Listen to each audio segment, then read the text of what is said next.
مومنوں اسلام میں پورے پورے داخل ہو جاؤ اور شیطان کے پیچھے نہ چلو، وہ تو تمہارا کھلا دشمن ہے۔ پھر اگر تم احکام روشن پہنچ جانے کے بعد لڑکھڑا جاؤ تو جان رکھو کہ اللہ غالب ہے، حکمت والا ہے۔ کیا یہ لوگ اسی بات کے منتظر ہیں کہ ان پر اللہ کا عذاب بادل کے سائبانوں میں آ نازل ہو اور فرشتے بھی اتر آئیں اور کام تمام کر دیا جائے؟ اور سب کاموں کا رجوع اللہ ہی کی طرف ہے۔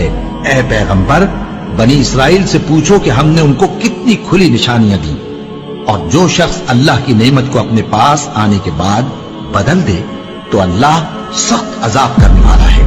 اور جو کافر ہیں ان کے لیے دنیا کی زندگی خوشنما کر دی گئی ہے اور وہ مومنوں سے تمسخر کرتی ہیں، لیکن جو پرہیزگار ہیں وہ قیامت کے دن ان سے اوپر ہوں گے، اور اللہ جس کو چاہتا ہے بے حساب رزق دیتا ہے۔